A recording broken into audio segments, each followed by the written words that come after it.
Hello, everyone. Welcome to week 7. We are very excited to wrap our series of online virtual experiences and getting really excited to see so many of you face to face on July 11th. But with that, let's get started. This is our final virtual. So, just our quick review of where we've been and where we're going. We've engaged over the last 7 weeks or so in a variety of different topics: active listening, intent versus impact, equity and equality, dominant ideologies, just to name a few. And in our final session this week, we'll ask you to do the same thing as you're watching the video. Please pause where indicated and reflect in your journal. Make sure you schedule some time with your accountability buddy. And if you have not yet scheduled your check-in with Mimi or Maureen, please do remember we've asked you to do that at a minimum of 2 times before our time together on July 11th. And this coming week is actually our last week, so please make sure you can get on our schedules. We do hope to build a deeper connection with you all when we see you on the 11th, but appreciate those of you that have been able to make time for quick one-to-ones. Relationship and connection and hearing each other's voice is really important. All right. If you have not yet, please go ahead and open your online journal. If you need to pause the video to do that, please do so. So let's take a quick review. Last week we touched base on dominant ideology and dominant cultures. So we discussed that dominant ideologies are about a series of beliefs and ideas that are considered, quote, normal in a particular group. And then that leads us to culture, where there's identities that hold the power in community, society, or in an organization. And how this connects to our identity mapping, which we began our series with, is that we see lots of dominant ideologies and cultures in different identities. And so we've touched base on education, socioeconomic status, marital status, gender identity, sexual orientation, ability, level of education, age, religion, citizenship status, languages spoken, and race and ethnicity. And just remembering that each of these have their own ideologies and consequently can become a dominant culture in a society. What we're going to talk about today is how that's become the case in Iskme, an organization, just like many, many organizations. So this will be the first time we'll ask you to pause. And if you would please take a moment and reflect in your journal, which of these identities do you see dominant cultures and ideologies? If so, what are they? Which might you not see? And why do you think that is? So please take a moment and pause now. Which of these identities do you see dominant cultures and ideologies? If so, what are they? Which do you not see? And why do you think that is?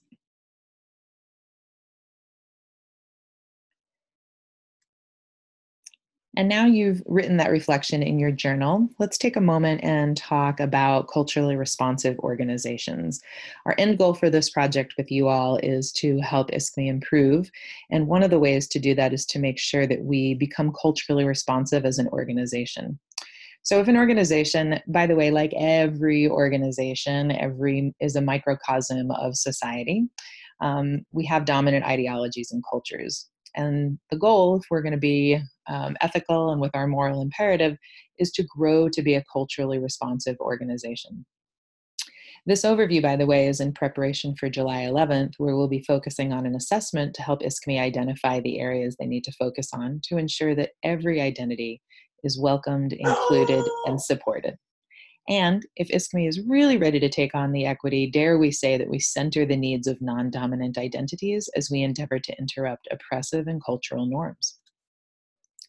So we're going to take a quick little look here at the difference between color and culture. And this is one example of an identity, someone's race, the social construct of how they identify based on the color of their skin. So we're going to take a quick moment and watch this video clip of Denzel Washington talking about why Black folks had to direct fences. And then you'll take a moment and engage in your journal. So here is the clip. So why did he need a Black director? Could a white director not have? It's not color, it's culture. Explain the difference, because I think we're Steven in a space Spielberg right did Schindler's List. Mm-hmm. Martin Scorsese did Goodfellas, right? Steven Spielberg could direct Goodfellas. Martin Scorsese probably could have done a good job with Schindler's List, but they're cultural differences. You know, I know, you know, we all know what it is when a hot comb hits your hair on a Sunday morning, what it smells like. Huh? That's a cultural difference, not just a color difference. All right. So it's the culture. You know about a hot comb? So now, No, she don't know about no hot comb. Because that's You don't know. old You school. don't know nothing about. Jack.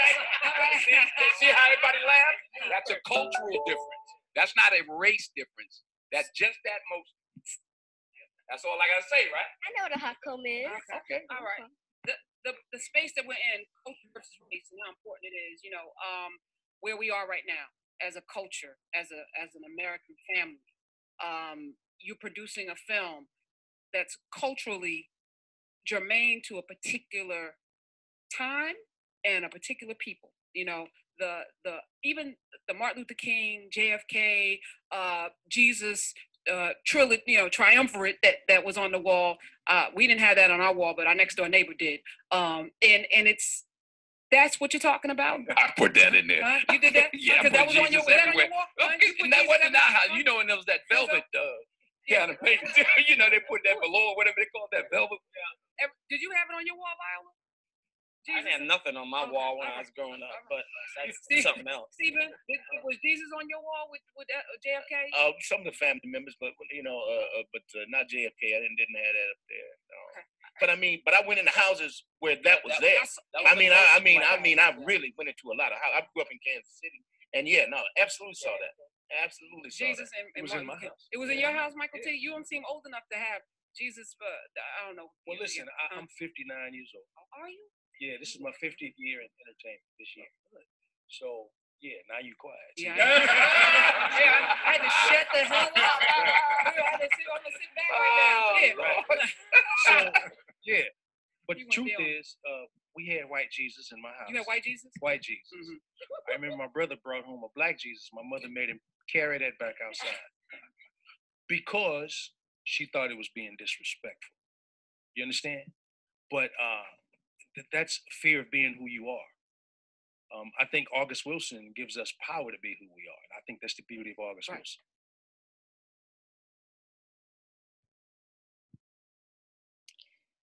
So this is just a brief glimpse at some folks talking about the distinction between color and culture. And we saw this video was full of rich cultural aspects and ideologies in Black culture that folks are grappling with.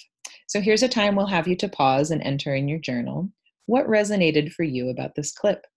What confused, concerned, or frustrated you about this clip? Have you ever thought about the concept of white culture?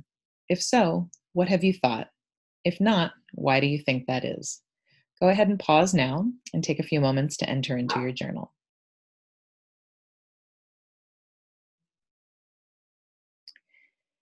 So you might be asking yourself why we're focusing on race.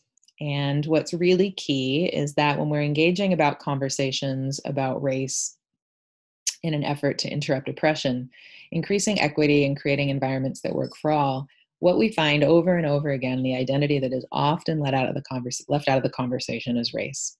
So given the results of who engaged in the DEI work at Iskme and the general pattern of society that focuses on many other identities, often ignoring race, we're going to ask that in our work, we make sure to center the issue of race. But a couple of things that are really important. This does not mean we don't focus on other identities that create dominant ideologies in Iskme. Rather, we ask that when you do address them, you're also examining race. The goal here is when we focused on racial equity, particularly because it's often left out and we're being mindful of all of our identities, everyone gains. That is the goal. So why are we emphasizing it here? Let's look at Iskme. In our video last week, we showed that one of the survey results about race and ethnicity in the United States showed that over 90% of the folks participating in this at Iskme were white. And so, for example, here's an opportunity to look at an intersection. Iskme has many, many women, and it's often a non-dominant identity. So there's a lot to celebrate there, right? Many, many organizations are male-dominated. However, the women at Iskme are overwhelmingly, if not entirely, white. And so when we intersect race and gender here, we have an opportunity to look at a few things. So here's another opportunity to pause. In your journal, we'll have you to reflect what comes up for you as you reflect on the data that shows that over 90% of people participating in the DEI work at Iskme self-identify as white. Who is not represented here? And thirdly, when Iskme does engage Black or Latinx folks, how might there be dominant ideologies at play from the white identity? Please pause now and answer these questions. So we're digging under the surface, right? We're starting to have harder conversations, looking at things that some folks maybe have been sitting with for a while and uncertain what to do, and other folks maybe have never thought about before. But why are we doing this? Well, we're doing this because we want to support Iskme in becoming a culturally responsive organization. And what does that look like? Well, there are a few key elements here. We have an organization, let's say, that has addressed power relationships throughout the organization. Everywhere from the types of service it provides, so examining power relationships in the materials and the open education resources that are given to your clients, to how it maximizes linguistic accessibility, to its human resource practices. Who is Iskme hiring? How are they skilled, prepared, and held accountable? What are the cultural norms at Iskme? How are we examining the governance structures and policies, its track record for addressing conflicts and dynamics of inclusion and exclusion? And what are its relationships with racial groups in different regions, including its responsiveness to expectations? At the end of the day, a culturally responsive organization, is one that is dynamic, on a committed path to improvement, and one that is hardwired to be responsive to the interests of communities of color, service users of color, and staff of color. Again, we're centering race, but the idea is that if we can examine the ways in which we are focusing on racial equity, we actually uplift all identities. So we are not saying don't look at the other identities. We are saying make sure we don't leave out race. In short, good leadership requires you surround yourself with people of diverse perspectives who can disagree with you without a fear of retaliation. So I often wonder to myself what it must be like to be Black or Latinx and walk into an organization full of white people. When I ask myself, why doesn't someone say something if something's not working? I wonder what that must be like, or what has happened to them if they have said something. Were they believed? Was it difficult for folks in white leadership to comprehend and understand something about a culture that we may know very little, if not anything about? Have we normalized elements of white culture, and do we demand that folks assimilate, right? So we'll talk a lot about this on July 11th. We're actually going to have an amazing survey for folks to engage with that day that will help us identify some areas that you can begin to look at. And so speaking of that assessment, these are the areas that we'll be taking a look at. So in this assessment that we'll be engaging in, either online before we become together in July, although I just want to name, we're grappling with maybe that we'll spend the morning doing a bit of that together. We'll compile key information. So here are the areas that we'll assess so that we can be well on our way at Iskme to becoming a culturally responsive organization. Number 1, organizational commitment, leadership, and governance. 2, racial equity policies and implementation practice. 3, service-based equity and relevance. 4, service user voice and influence. 5, workforce composition and quality. 6, community collaboration. 7, resource allocation and contracting policies. And 8, data metrics and continuous quality improvement. So hang tight, we'll have more on that soon. But in the meanwhile, here are the readings and the discussion prompts for your accountability buddies. So 1, we'll ask you to read The Effective Intersectionality in the Workplace. Again, because we're asking you to center race, we're not asking us to ignore that there are other identities that are at play and that there are other dominant ideologies at work. So whiteness is one dominant ideology we must always have on the table. So intersectionality means that we look at race in context with other identities. So read this article and discuss how this connects to being a culturally responsive organization. Also, just read pages 7 through 10 of the Protocol for Culturally Responsive Organizations. If you wish to read more, you're more than welcome to it, but we have heard from many of you that it's a very busy time of year, so we're trying to keep the readings very short, as well as this video. Please read those pages and just discuss with your accountability buddy what comes up for you as you think about what this protocol means. And we'll compile all the journal reflections in your general resource document. But again, from today, we asked you to pause in review on dominant ideologies. We asked you to write a response to the Denzel Washington clip. And in response to viewing the slide, that there are over 90% of people at Iskme that are white, we do want you to ask what comes up for you as you reflect on this data, who's not represented here, and when Iskme does engage Black or Latinx folks, how might there be white dominant ideologies at play? So those were your 3 journal reflections from this video. We hope you have a great week, have a wonderful holiday. Hopefully you get some time off and that these conversations might have you reflecting differently about what the 4th of July might mean for different dominant ideologies and non-dominant ideologies. Food for thought. Have a wonderful week, everybody. Thanks so much.